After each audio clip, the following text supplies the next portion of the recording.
And hello, everybody. Good morning to the 10th episode of Clutter Talk Live. Today, we have some exciting, another guest coming in, Tilo Flache, who is, yes, he is a male declutterer, and this is very exciting. But first off, I'm going to let Elaine in from the waiting room. Hello, Elaine. Oh, I've let you in on your phone. Elaine is going to give us a tour at some point of her kitchen, which is rather exciting, but I'm going to put her phone back in the waiting room and invite her in on the other device. And let's see if we can hear her. Elaine, can I hear you? Yeah, but do you want to take the other one? Yep. Yay, hey, hello. Welcome, Elaine. Now then, I was going to say, for the entertainment of the viewers, I remember the first time I gave you a phone call, and I was starting as a declutterer back, 7 years ago, 8 years ago? Mm-hmm. And I phoned you and you were up a tree. I was, yeah. And I was like, I like this woman. This is my kind of woman. She is climbing a tree. I was on an outdoor pursuits week with, I think it was about 90 children we were. There was 90 of us, 90 children. I think I was in Castle Towered over in Dunoon, and I was up a tree at that point. And I think I was scared, actually. The children were all laughing because I had to lean back, take the plunge, lean back, and then the instructor would hold me. But I was frightened to let go, and the children are all like, come on, you can do it. And that encouragement let me go, and I did it. So I got an award that evening, actually, for facing my fears. So well done. Yeah, that was a long time ago, Zem, actually. Obviously, the chat with me on the phone was very important as well to your tree climbing experience. Yes, I'd say, sorry, I'm up a tree at the moment, can't speak later. So today we don't have Clara. Clara's on holiday, a well-deserved break. Yeah, she's getting a break from us. Fair enough. Yeah. You know, I would if I could, Elaine, but... You're the key thing here, Zem. You're the key. You hold it all together. My computer. Yeah, apologies to viewers because you'll see my eyes like darting around the screen as I try and sort of manage different things. But it's very exciting. So my week. I'm going to talk about me first. I can't quite remember. Yeah, cool. I think it's been quite good actually.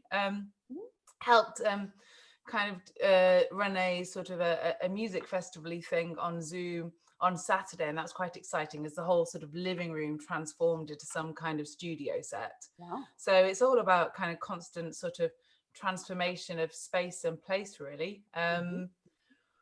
Still a bit like we're still in kind of lockdown-ish, well, in Scotland, so kind of witnessing everything else that's going on in different parts of the country.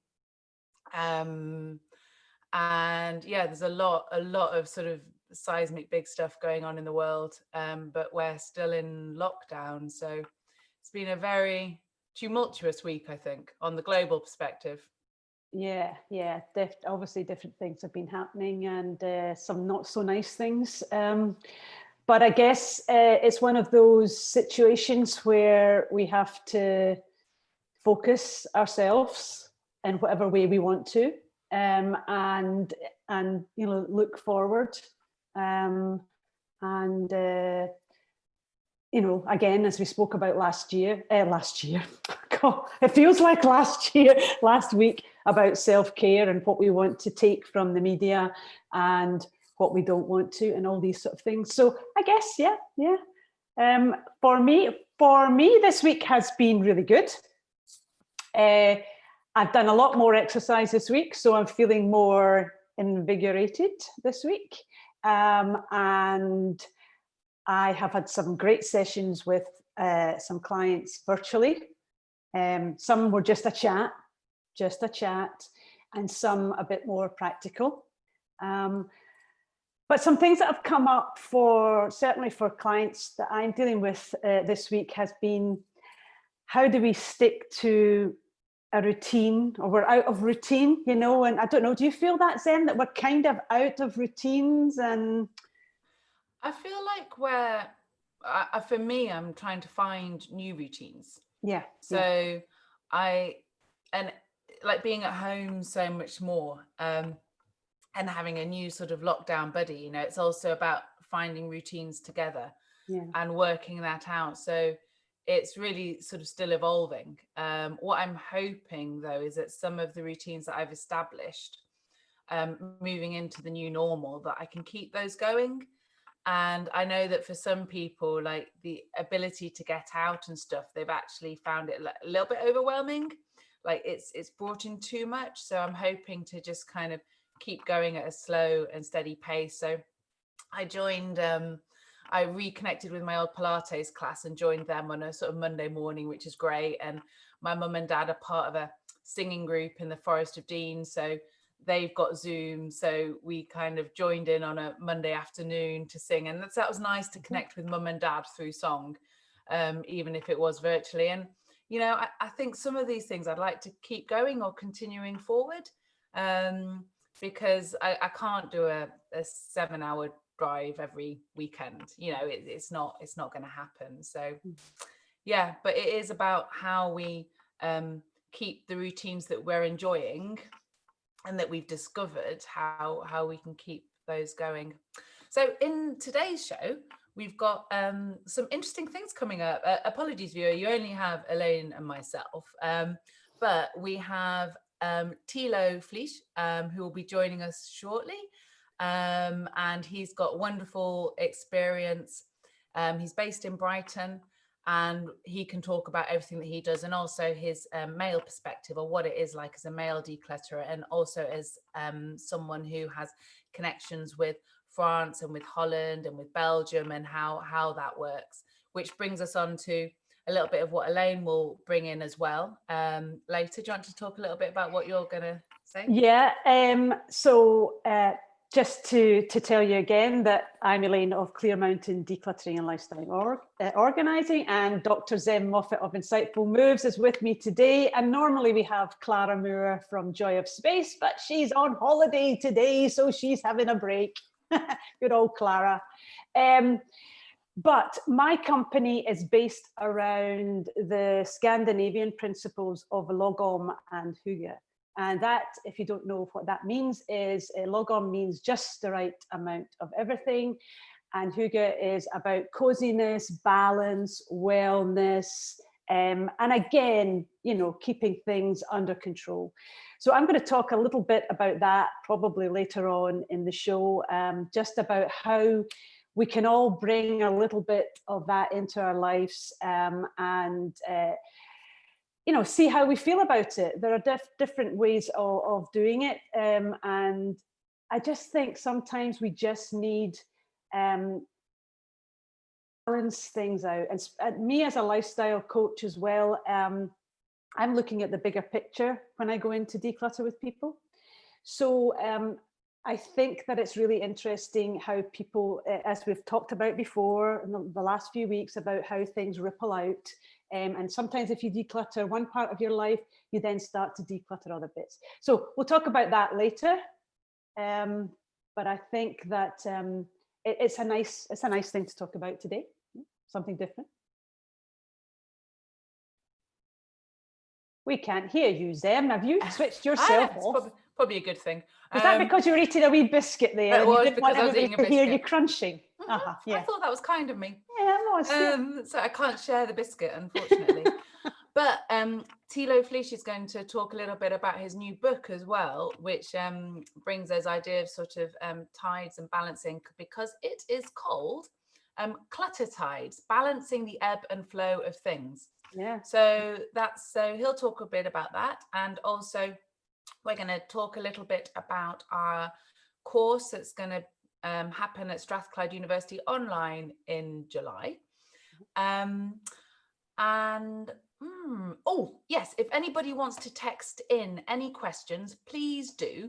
So you'll see at the bottom of my screen, for some reason I think I've pinned Elaine. Anyway, at the bottom of my screen, if you text into 077 265 30217. That's 077 265 30217.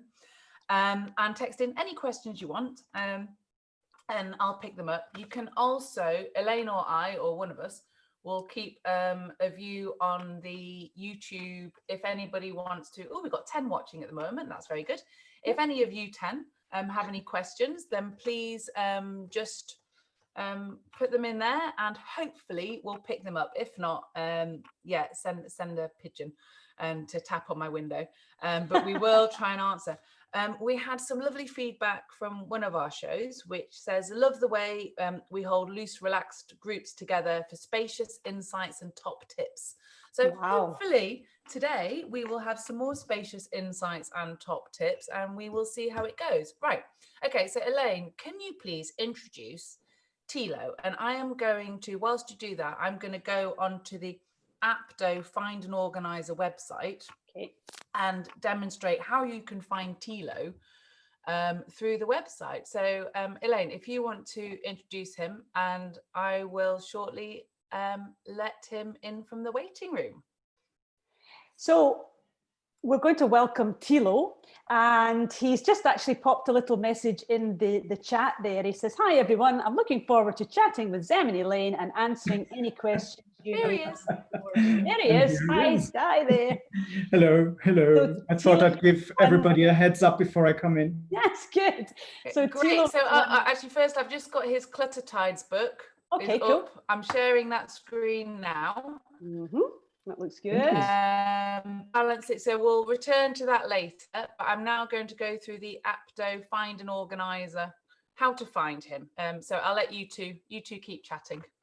Okay, so Tilo is a member of ABTO, as we are, which is the Association of Professional Declutterers and Organisers. And there's now about 300 odd of us throughout the country, and Tilo is based down south, and Zem's going to pull him up. But if you are looking for a professional organizer, no matter where you live, if you pop along or you pop in, find an organizer onto the Google or any other platform there, you will come to a page like this. And Zem's just got Tilo up. So Zem, do you want to take us through that a wee bit? Yeah, so I've just gone through how to find an organizer from the Apto page, and we've now come to Tilo's page, the ClutterMeister. Areas covered: Brighton and Hove, East and West Sussex. He's very well connected. He does email, phone, Facebook, Twitter, LinkedIn, YouTube and Instagram. And his specialisms covered are business organizing productivity, digital computer organization, life coach and declutter coaching, virtual services, and public speaking training. And then his wonderful website, Declutter Your Life, living space or work environments, decluttering benefits both.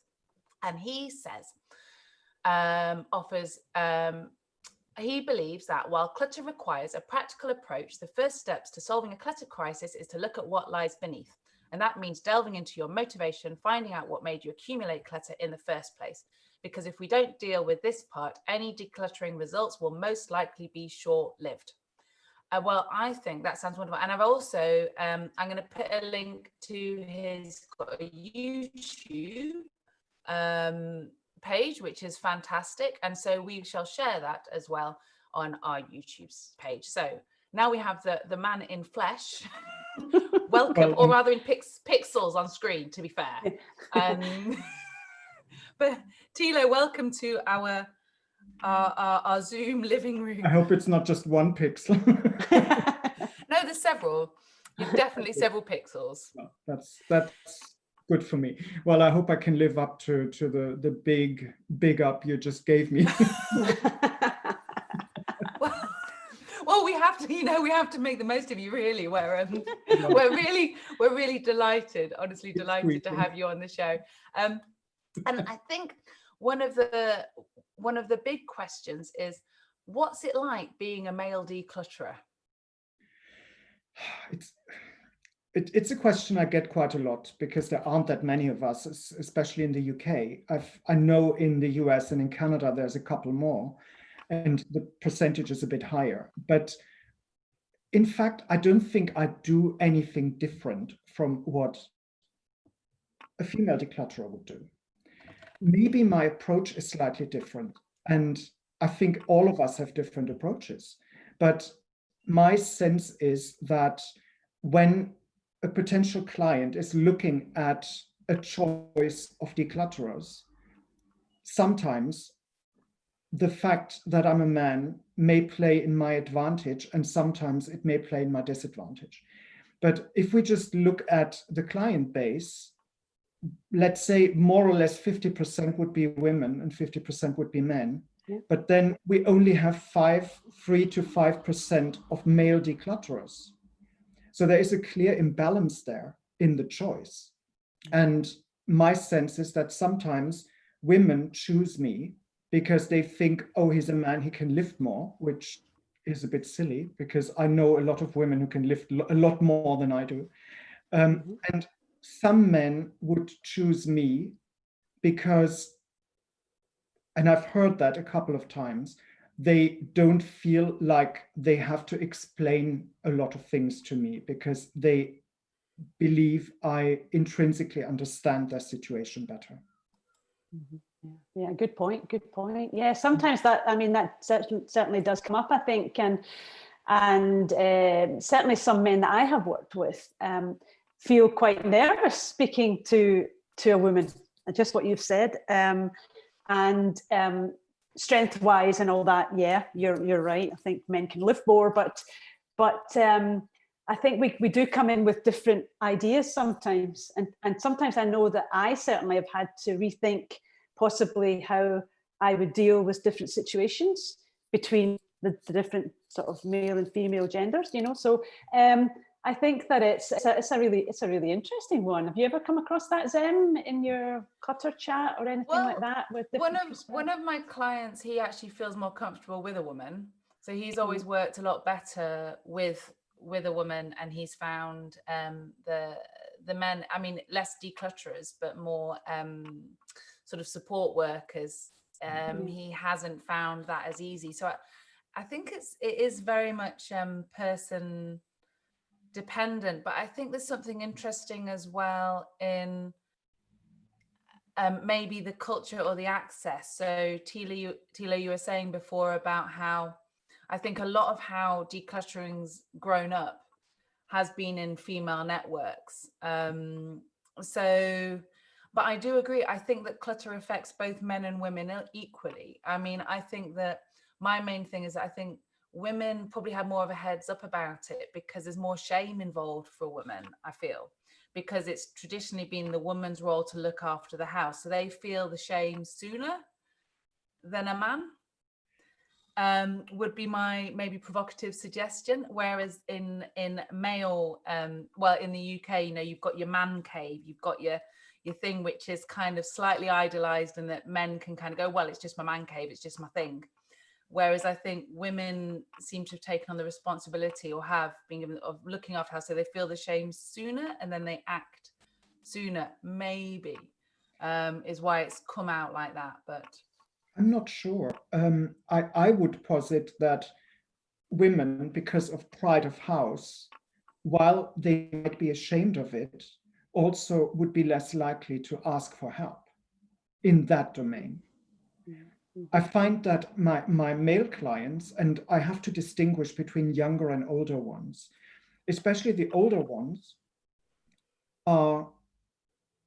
have on occasion told me they've chosen specifically me over a female colleague because they felt less ashamed to show their house to me, because they assumed I know exactly where the situation stems from, which often is the case, but sometimes isn't.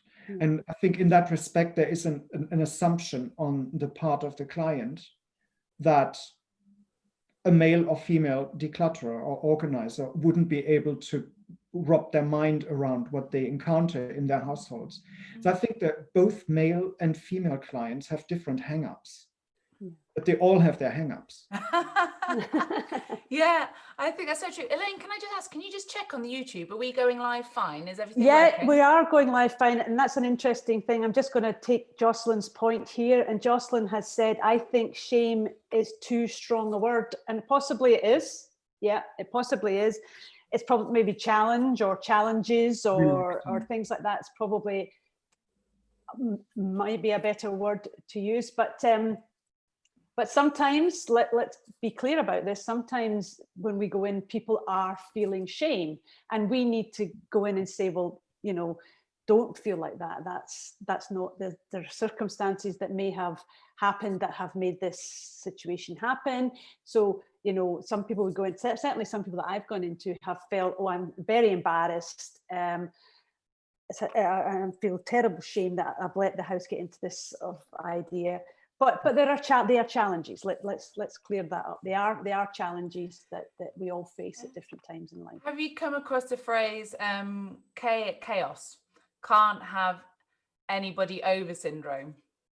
No. Yeah. Chaos, can't have anybody over syndrome. So that's one that I've come across, and something that resonates with me, with many of my clients and people in also who kind of come to Clutter Chat, is that one of the first things that they want to have people into their home, but they're in chaos. They can't have anybody over syndrome, and then it stops. But yeah, it's interesting. Tilo, I'm interested, like, you've got quite a varied background of how you came to become a professional organizer and declutterer. So could you maybe tell us a little bit about your background and experiences and what brought you in?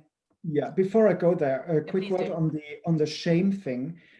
I try to make use of the shame. If reluctance or some level of cringe comes up with my client, I think cringe is a good word.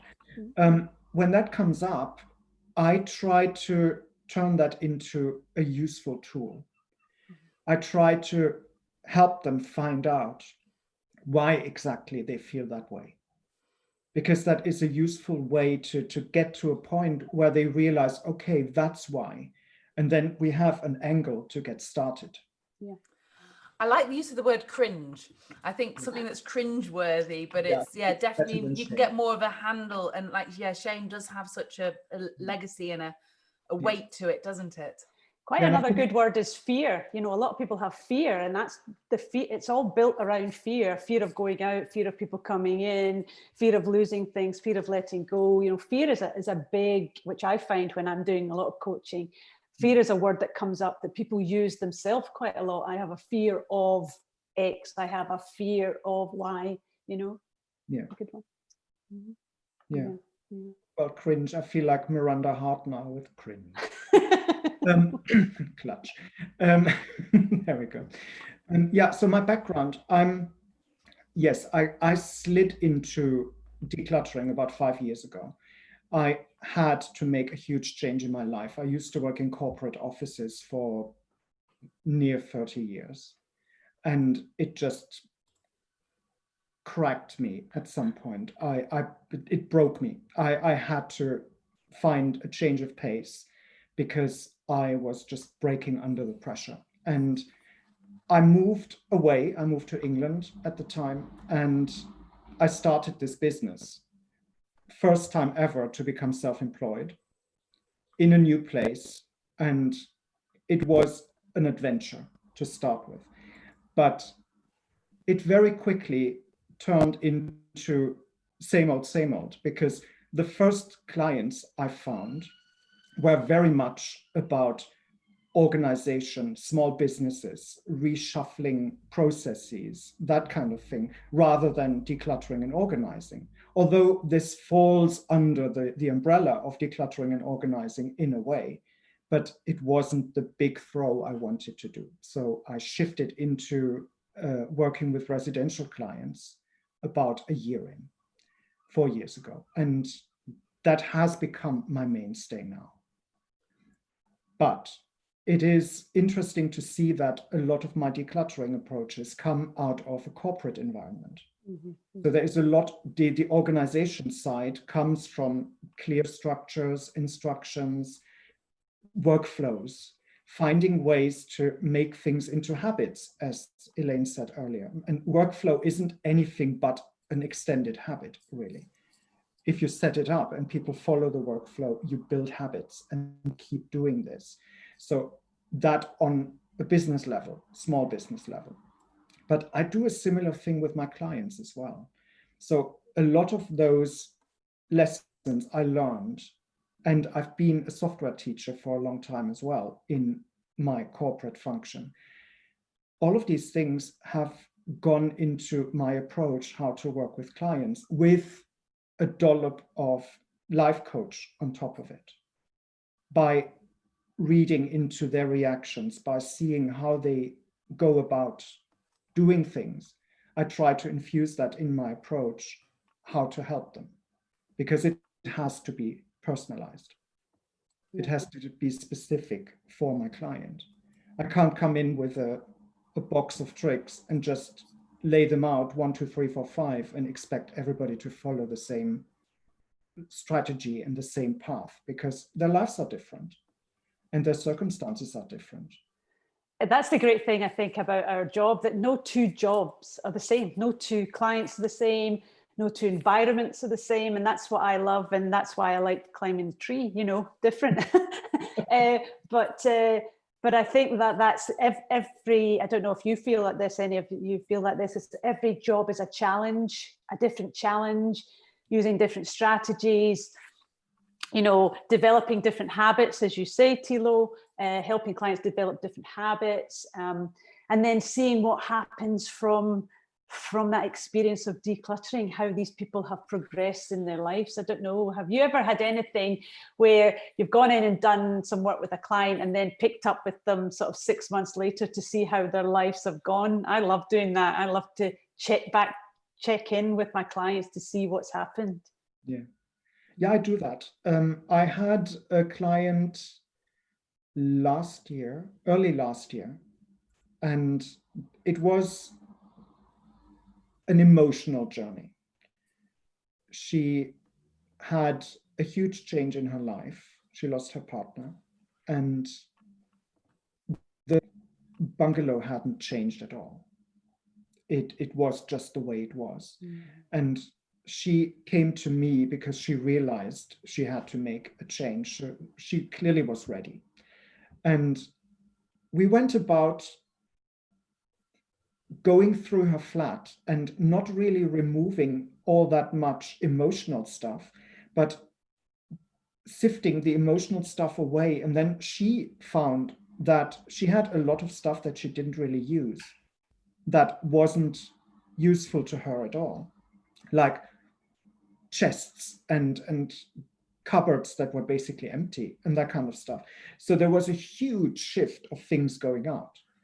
But even then, we didn't go minimalist at all. There was still a lot of knickknacks and tchotchkes, and everything was sitting around and lots of images. But I kept working with her over time. And each time I came in, I realized that she had done something to increase the visual space in her home.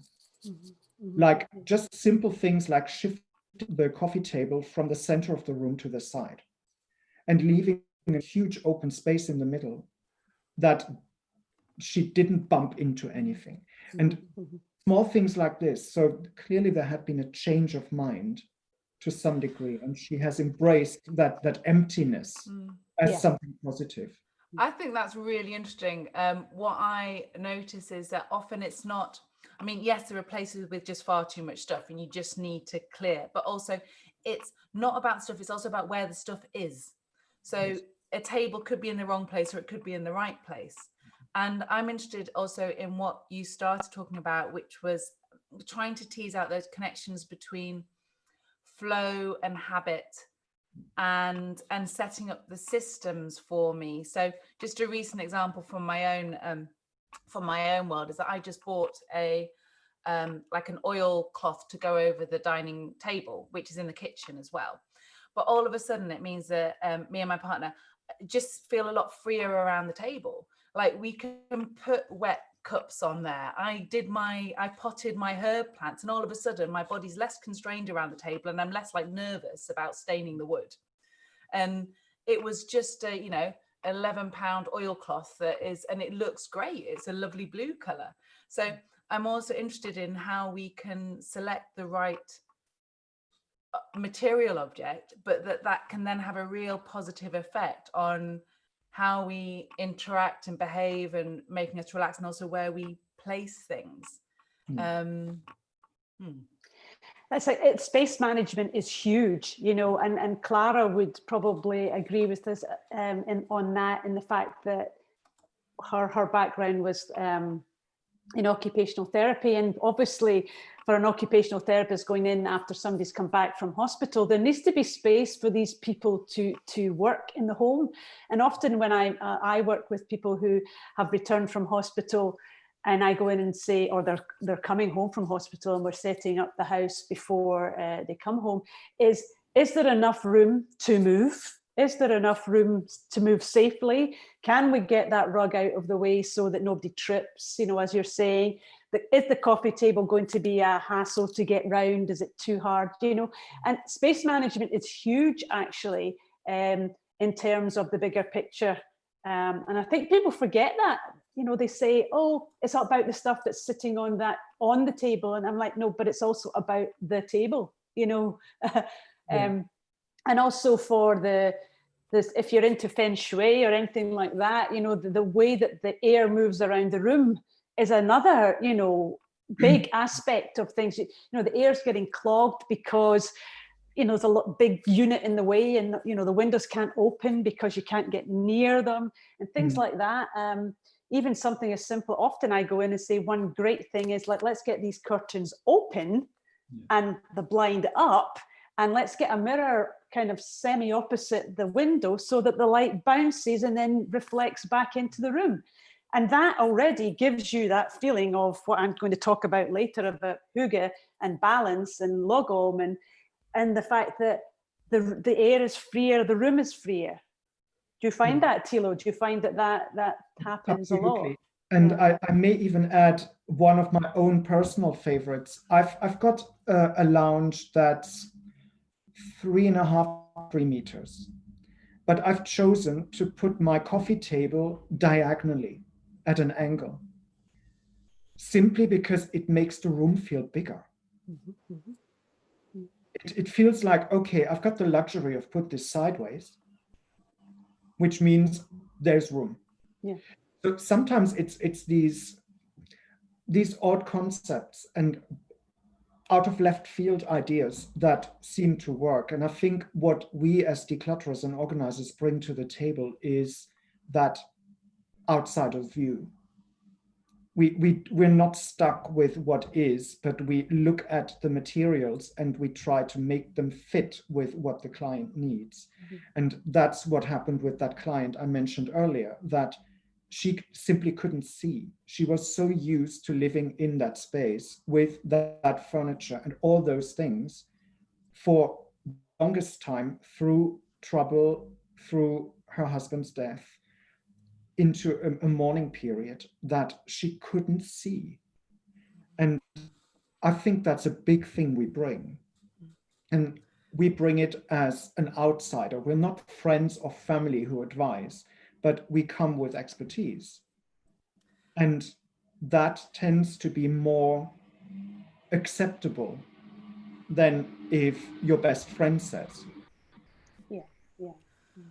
Yeah, I think it's that second set of eyes. And as you say, someone who has the skills, but also the emotional detachment to be able to give a considered point of view and opinion. And but even if, you know, maybe one doesn't feel comfortable, like, it depends who one feels comfortable working with. Some of you may feel more comfortable having in a professional declutterer. But also a second set of eyes, I think, is the fundamental thing. And if you've got a friend that you feel very comfortable with, or someone who, you know, it's getting that right person, but a second set of eyes, I think, is crucial to help you start reimagining a space, which I think brings us on to a really interesting topic of storage. Tilo, in the chat before this meeting, you had some really interesting insights sort of coming to this country and about our lack of storage, which I think is a thought that will resonate with many people. So let's talk about storage. And Elaine, if we're very lucky, is going to show us her kitchen. So we're now going to do a tour of storage. So which one of you wants to kick off with the storage chat? Well, Tilo, you start, because I'm going to plug in my laptop as it's bleeping at me here. So let me plug that in before I take my iPad around the room. Tilo, you take the chat on storage, and if you feel, and feel free to show us any of your storage if you'd like, but the option is open to you.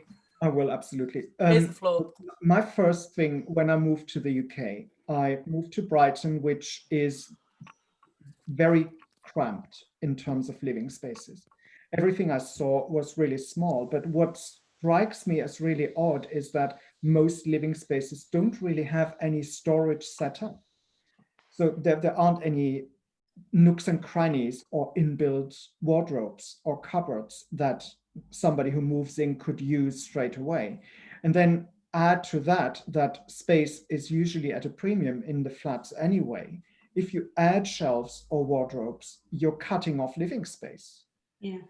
And that really strikes me as very odd. In my own flat, I've got a 1-bedroom flat, but there is no storage apart from the kitchen. And I'll show you.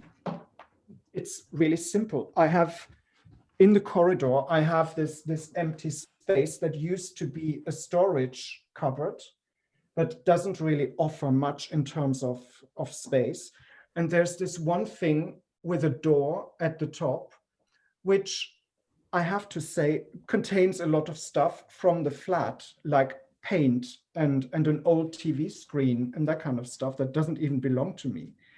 Plus, looking at the kitchen, yes, it looks nice, but those cupboards are so narrow that I couldn't fit in some of my crockery because it was simply too big. Yeah. And it's not like I'm carrying around 2-foot wide plates or anything like this, but it's just, it's unimaginable. I was really surprised to find that it's difficult to store my few belongings in this flat. And I had to downsize after moving. It's crazy, isn't it? How things. Sorry, my fault. My fault. I've just admitted Elaine's mobile phone so that she can show us her kitchen cupboards. So I'm on the screen twice. You are on the screen twice. We can see you from 2 angles, Nice. which is interesting. How to multiply your living space on Zoom. We have extra storage capacity in our Zoom meeting room. So if anyone wants to come onto the show, there's plenty of place for you. Quick thing before we go to Elaine. I wanted to mention that I don't think that in other countries, intrinsically, there's a lot more storage. But what we believe that, especially around here where I live, I've come across a lot more flats that have not, where the builder or whoever renovated them has not given any thought to storage.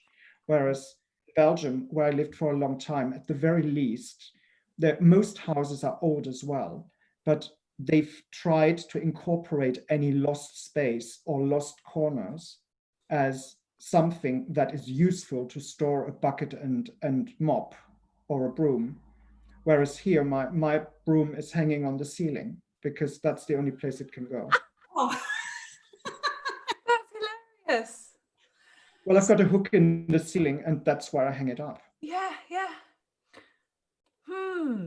I think it is. So it's not, it's about thinking about, I mean, I always say, like in my flat, I have a shelf for broken objects that are about to be fixed. And if I don't have a place, and I have a storage cupboard, you know, in here for the broom and for other things, but there's a place for things that I need to live. Yeah. You know, because I don't live in a perfect house.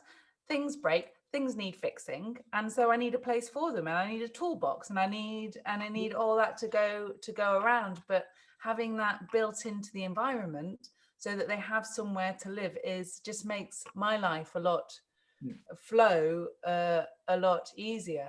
So I think we're also interested in how culturally, how on the continent it changes. Elaine, do you want to show us your cupboards first, or do you want to talk about?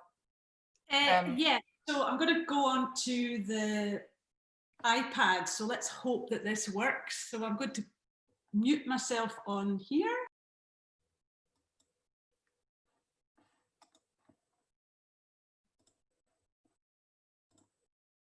Right, you need to unmute. Yeah, there we go. Okay, cool. Right. So let me that. Can you hear me now? Yes. Okay. So what I'm going to do is turn you around. So can you? So here we go. So I live in a very open plan house. You see that? Yeah, do it a bit slow because it's taking a while to catch up with the visuals. But yeah. Okay, so so my kitchen is fairly small, and we decided to go for a fairly compact kitchen, just like Tilo was saying, trying to maximize the storage as much as we could. So what we did with the island was it gave us the opportunity to have, you know, like doors on each side of it. So one side has got some storage, and the other side, if I move slowly, sorry, I know that's horrible to watch when someone is moving around. So this side has got drawers, and what we found was with the deeper drawers, if I can open them up like that, meant that we could have everything all in one space at the one time, you know, rather than moving around the kitchen to different drawers, etc. So that's a great idea. And again, on that note, when we're talking, and somebody asked me the person that asked me to see my kitchen was because I was telling her that you only need what you're going to use in the kitchen and not 50,000 extras, forks and all that. So what I'm saying is that you only have enough that you need, and therefore it's easier to manage. So does that look okay? Can you see that all right? Yes. Yeah, see that, okay. The great thing about sort of these sort of storage things is that you can have the little compartments. And again, what we did was we took, instead of having things in all different cupboards, we decided that the drawer would be, it would have the medicines in it. It would have the things to hand, which is like the little screwdrivers or the things that we would need every day. Obviously, then we've got the different things, and that's my husband's shaver, because I don't know, he likes to. Oh, I don't know if you can see that. He shows in the kitchen in the morning, which is horrible. And then we have everything in the one place. So it's and my little jars here are full of the fuses and things like that. So easy accessible. So we don't have everything lying all over the place. And then the bottom one is just our pots and pans and things like that. And I used this was from actually the microwave. I don't know if, can you see that? It was from the microwave. It was a little stand, and I'm using it to keep my pot lids upright. I don't know if you can see that. Can you see that? Yeah, but again, let me turn myself around. Can you see me? Yeah. What is interesting about the kitchen is, and as Tilo says, it's about sort of maximizing the space and how you live. So what we've done is we've set up areas where, everything's at hand for for making a cup of tea. We're making a cup of tea there, but also the tea is here. The little cup is here. The teapot's here and the kettle is here. So we've zoned an area as such. If you can see that, I don't know if you see that. What else? Elaine, yeah? I'm going to stop you for a bit, just because it's quite sugly watching the image. Sorry. Okay. So we'll just stop there. But I think we've covered a lot there. Yeah. So I'm going to bring you back in on the laptop. Okay. And then we can. Yeah, I was sorry. I was getting. Okay, I was cool. getting a little bit dizzy So watching all basically, that. it's about looking at your space and then looking at how you can minimize the stuff that you're putting in that space, but also how you're going to design your area so that you're using it to the best of its ability. Does that sound right, or does that sound a bit muddled? I don't know. Yeah. Does that sound okay? No, I think that sounds right, and it's about finding the right balance, isn't it? Yeah. Of stuff. I thought it was interesting, Tilo, what you said about your cutlery was there was just too much for the space, and I think a lot of this can be cultural, and also designing the space within. So my flat is a 1900 around sort of tenement. It's over 100 years old, and it's changed. Like, I had my friends sort of aunt visit, and there was a family of 10 living in this space. I mean, it's incredible how they managed it with the stuff.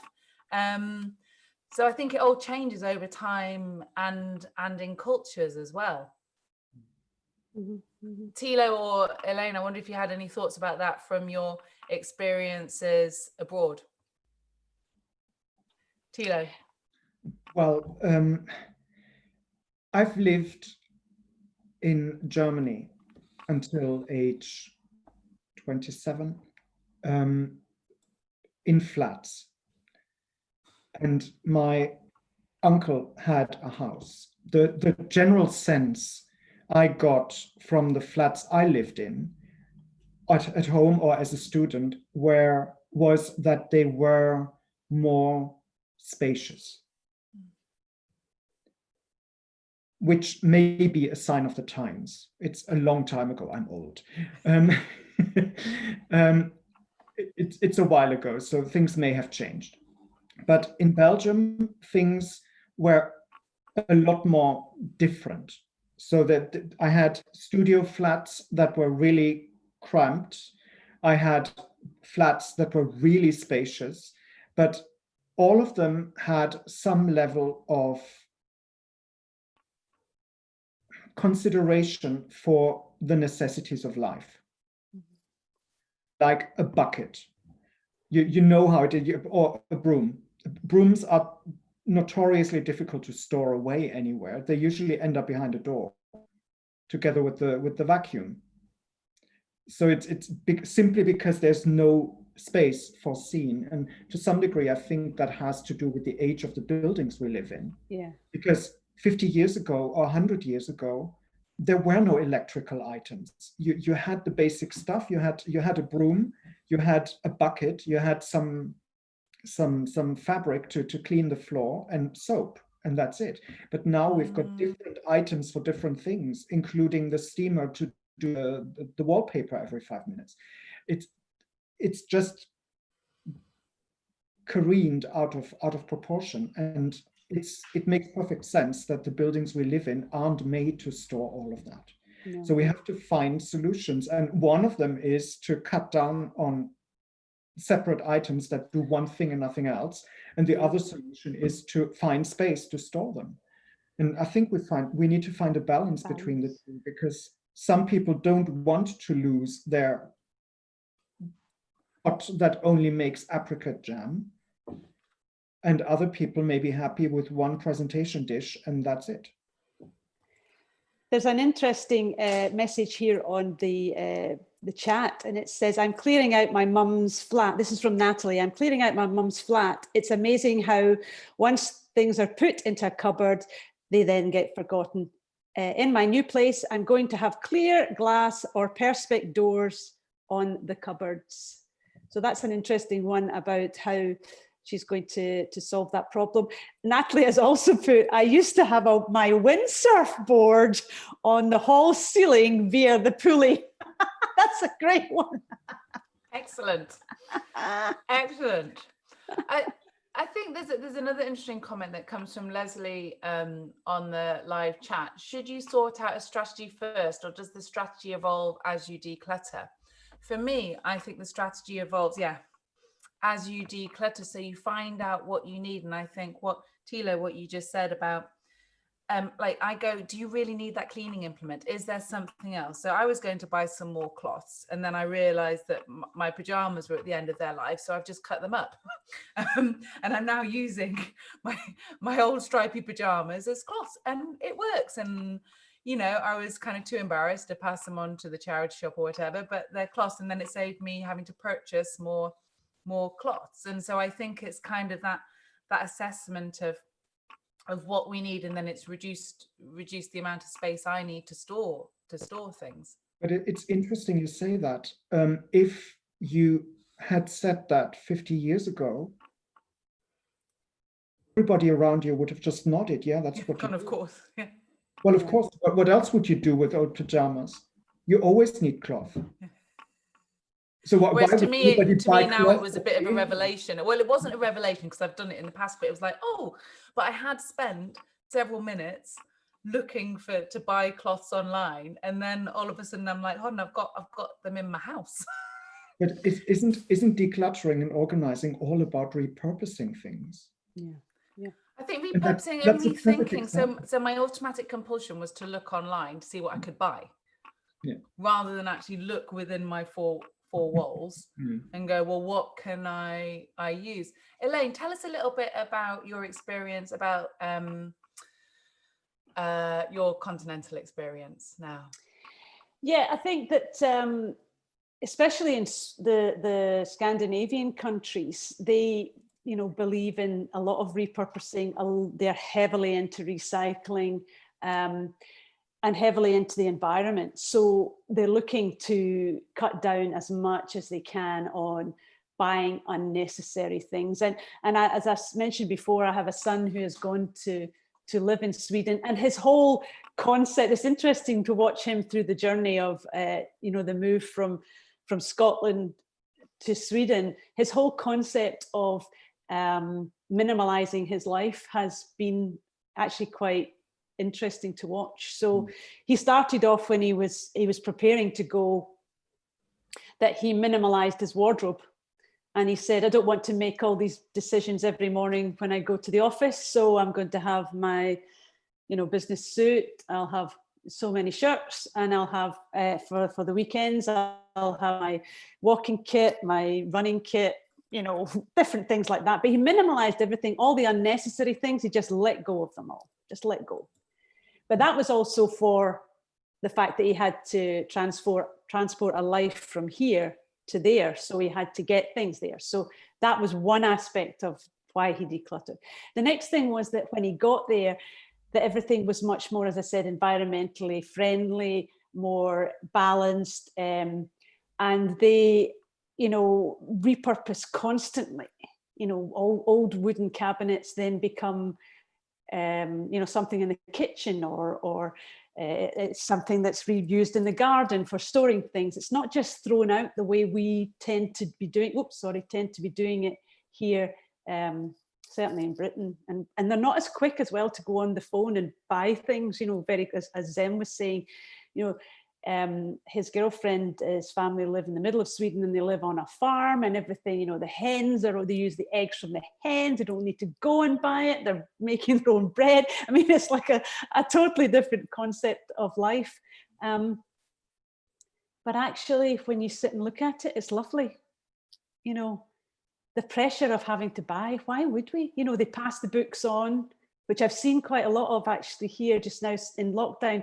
People, certainly around my area, have put books that they don't want out at the end of their drive in plastic bags and said, pick up a book. If you want a book, take it. But that was something that's ingrained in their culture, and also the recycling aspect. They're recycling, constantly recycling, and think about, they don't buy too much because they don't want to have too much in their cupboards, just the right amount. Lagon. That means that they're saving, that they're not wasting food. It's a huge concept. It's fabulous, and we as a family have taken that on board as well here, and we try not to waste as much as we probably were doing in the past, And how does that tie in with the Danish concept? Is it of hug? Hygge. Yeah, well, that's the Hygge. same. It's the same sort of concept. Sometimes they just have a Is that a different bit name. cozier, Hygge? Yeah, it's not so. Gemütlich. Yeah, not so. Thank you. Not, Tilo, say it properly for me. Gemütlich. gemütlich. In German, it's gemütlich, which Yeah, is so everybody has, everybody has a name for it. Here, probably, we would say we're Korean. Korean is a Scottish one. And it's about making things cozy, and you know that's obviously to do with the weather as well. You know, the winter months are, but it's about having the right textures and materials around you to keep you warm. And so it's not about minimalism or anything like that. It's just about balance, you know, and having a balanced lifestyle and energy, you know, going out in the nature, a balanced amount of that, balanced amount of food, you know. So it's you know, as you're saying, and in your book, probably, Tilo, you'll probably Well, I was about to say, this brings us into a lovely segue before the end of the show. Tilo, why don't you tell us a little bit about your book? And then, Elaine, we'll finish off with you if you want to tell people about the Strathclyde course, and then we'll say goodbye. But Tilo, over to you and your book, and I'll bring it up on screen. Well, yeah, it's Clutter Tides, balancing the ebb and flow of things. I've got one here. And the idea is, or the content of the book is really about finding out how to deal with the things we surround ourselves with. And the basic theory that I've put in there is that throughout our lives, we tend to accumulate more as a whole. But there are hinge points where our situation changes drastically. Let's say you move out from your parents, or you lose a partner, or you downsize after the kids have left. Those are hinge points that I mean. And some of them, most people at those moments would think ahead and think, oh, how will I make my life work in the future? But they tend to forget to look back and to basically tie off the loose ends that are left over from the previous period. And the book is about helping people identify those moments and figuring out and giving them ideas what to do and what they can try to achieve at those moments. Basically, not going like this in terms of accumulating things, but going up like a seesaw and occasionally dropping off, which is very much Logom. Letting go of the things you don't need and not going into that storage mind and thinking, oh, maybe I need that again in the future. But basically what you're doing then is postponing a decision. The time when the hinge point comes, before or after, that's the time to make the decisions and make clear decisions and say, well, my kids are gone. I don't need the baby bicycle anymore. If they want it, I ask them to take it away. If they don't, I give it away. Or I repurpose, I make it into a garden feature or whatever comes up. But I think that's the gist of the book. So there's a bit of theory in there and a lot of practical advice. Change and transformation. Yeah. And continuing that process. Well, thank you very much, Tilo. It's been absolutely lovely having you on our show. And Tilo also has a YouTube channel, which I will connect the video to at the end of the show too, along as well, Apto as well, which I think, Tilo, you manage, don't you, the YouTube? I keep track of what's going on. It's fairly slow, but we try to make something a bit more interesting out of it. So I will bring up links to that as well. And to finish, Elaine, do you want to just I'll bring it up on screen. Tell us about the Strathclyde course that's coming up. Thank you, Tilo. Goodbye. Thanks, Tilo. Yes, so we're looking at, again, talking about our course, moving from chaos to calm. And funny how we were talking about chaos today. But the course is run at the University of Strathclyde's Lifelong Learning Centre, and it's online for booking at the moment. There are limited places, and quite a lot of the places have gone already. So if you are interested, pop along to the website, which I think Zem is sharing just now. And it's about the three of us, so Clara is involved in this as well, and it's about us helping to take you through the journey of, again, moving from chaos to calm. So it's a great interactive course. It's interesting how many people come with different types of clutter problems, but it's also very interesting how people react when they hear that other people have the same types of problems as them. And Zem's just brought it up. So what's that? 6 places available left. So only 6 places left for that. It's on a Monday from 2 p.m. till 3:30. It's for 6 weeks, and it starts on the 20th of July. So if you would like to join us, we would love to see you. Obviously, normally we're in the room with you and we're doing practical demonstrations and things like that. It's going to have to be a little bit different than that. But you would have the opportunity to go into breakout rooms and have a chat with the people in your class. And it's something that we like to do, and it's been very, very popular in the past. So if you're interested, we'd love you to join us. Thank you very much, Elaine. And we'll now say goodbye. And just to let viewers know that we've got another 2 episodes left of Clutter Talk Live, because when we start teaching at Strathclyde, we're going to move our Zoom talents onto that.